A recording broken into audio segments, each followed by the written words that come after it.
마테오가 전한 거룩한 복음입니다.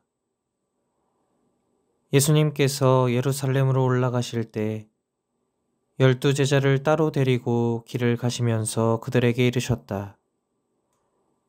보다시피 우리는 예루살렘으로 올라가고 있다. 거기에서 사람의 아들은 수석사제들과 율법학자들에게 넘겨질 것이다. 그러면 그들은 사람의 아들에게 사형을 선고하고 그를 다른 민족 사람들에게 넘겨 조롱하고 채찍질하고 나서 십자가에 못 박게 할 것이다. 그러나 사람의 아들은 사흔날에 되살아날 것이다. 그때에 제베데오의 두 아들의 어머니가 그 아들들과 함께 예수님께 다가와 엎드려 절하고 무엇인가 청하였다. 예수님께서 그 부인에게 무엇을 원하느냐 하고 물으시자 그 부인이 스승님의 나라에서 저의 이 두 아들이 하나는 스승님의 오른쪽에 하나는 왼쪽에 앉을 것이라고 말씀해 주십시오 하고 말하였다. 예수님께서 너희는 너희가 무엇을 청하는지 알지도 못한다. 내가 마시려는 잔을 너희가 마실 수 있느냐 하고 물으셨다. 그들이 할 수 있습니다 하고 대답하자 예수님께서 그들에게 말씀하셨다. 너희는 내 잔을 마실 것이다. 그러나 내 오른쪽과 왼쪽에 앉는 것은 내가 허락할 일이 아니라 내 아버지께서 정하신 이들에게 돌아가는 것이다. 다른 10제자가 이 말을 듣고 그 두 형제를 불쾌하게 여겼다. 예수님께서는 그들을 가까이 불러 이르셨다. 너희도 알다시피 다른 민족들의 통치자들은 백성 위에 군림하고 고관들은 백성에게 세도를 부린다. 그러나 너희는 그래서는 안 된다. 너희 가운데에서 높은 사람이 되려는 이는 너희를 섬기는 사람이 되어야 한다. 또한 너희 가운데에서 첫째가 되려는 이는 너희의 종이 되어야 한다. 사람의 아들도 섬김을 받으러 온 것이 아니라 섬기러 왔고 또 많은 이들의 몸값으로 자기 목숨을 바치러 왔다. 주님의 말씀입니다. 그리스도님 찬미합니다.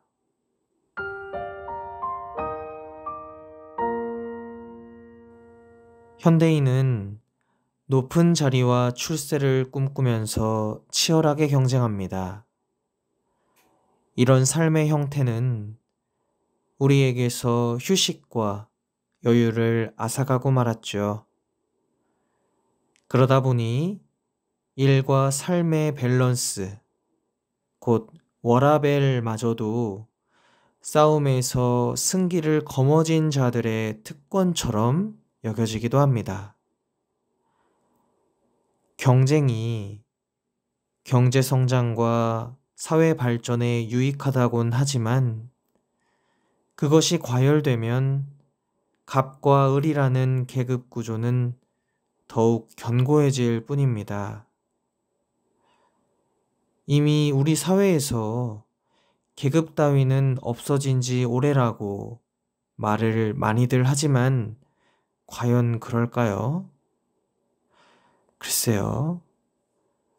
우리의 무의식 안에는 계급 의식이 여전히 살아 숨쉬고 있습니다. 경쟁에서 승리한 사람은 좋은 대접을 받을 수 있고, 경쟁에서 패배한 사람은 더러운 꼴을 기꺼이 감수해야 한다는 식이죠. 그렇다면 나름의 소신을 발휘하여 경쟁 자체를 피하는 사람들에게는 고운 시선이 가느냐? 모르겠습니다.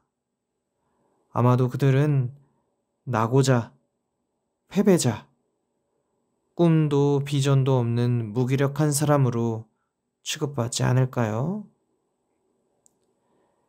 이런 분위기 때문인지 현대인은 사회적 구조에 대한 미움과 원망, 더 나아가 분노가 치밀더라도 끊임없이 누군가를 밀어내려고 발버둥 치는 것 같습니다. 주변 사람들에게 낮은 사람처럼 보일 만한 말과 행동 자체를 경계하고 그것들을 불명예스럽고 수치스러운 것으로 간주해버리는 것 같습니다. 제 이야기에 어느 정도는 공감하시리라 믿습니다. 이 이야기를 염두에 두시면서 오늘 복음 속 장면으로 한번 들어가 봅시다. 예수님께서는 12제자들에게만 따로 세 번째 순환 예고를 하십니다. 같은 내용을 세 번이나 반복하시는 것으로 볼 때 당신의 사명을 꼭 완수하시겠다는 결연한 의지가 느껴집니다. 아시다시피 예수님의 사명은 수석사제들과 율법학자들에게 넘겨져 사형을 선고받고 조롱과 채찍질을 당하고 십자가에 못 박혀 돌아가신 지 사흘 뒤에 부활하시는 것이었죠. 엄숙한 분위기가 맴도는 가운데 갑자기 야고보와 요한의 어머니가 나타나 자기 아들들에게 좋은 자리를 주시라며 청탁을 시도합니다.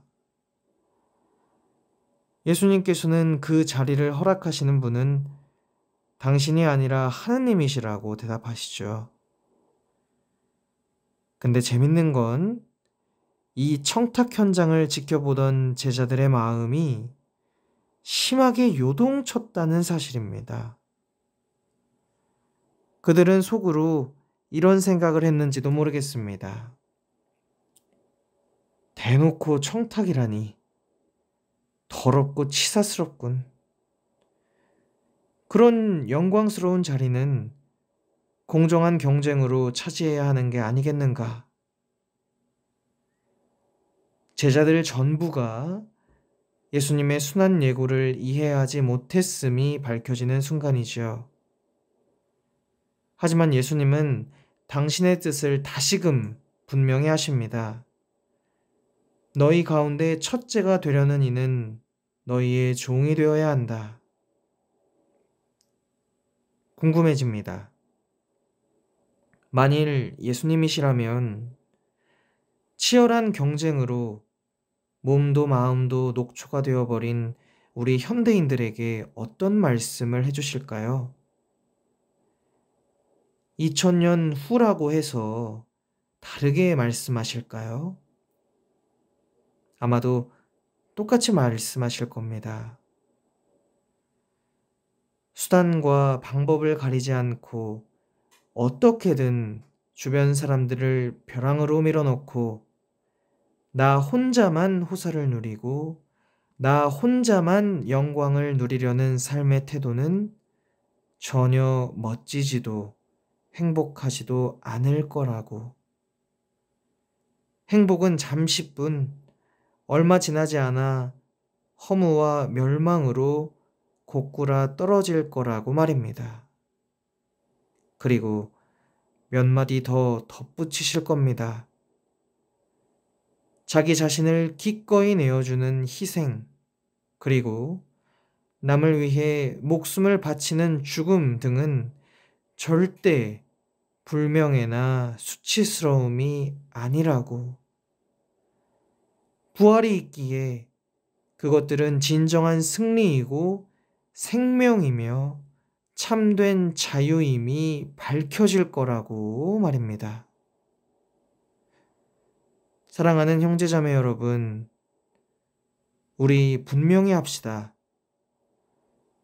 그리스도인은 세상에 적응하지 못했기 때문에, 경쟁에서 패배했기 때문에 어쩔 수 없이 예수님을 따르는 게 아닙니다. 주변에 있는 많은 사람이 반그리스도교적 가치를 추구하지만 우리는 예수님께서 당신의 삶으로 보여주신 가치가 인생을 살아가는 데 있어서 훨씬 의미 있고 소중하다는 확신이 있기에 그분을 따르는 것입니다. 그러니 하루하루 자부심을 갖고 사시기 바랍니다. 그리고 남부럽지 않게 멋지게 살아주시기 바랍니다. 그런 마음으로 살기로 다짐한다면 분명 하느님께서 여러분에게 은총을 언제고 충만히 내려주실 거라고 확신합니다.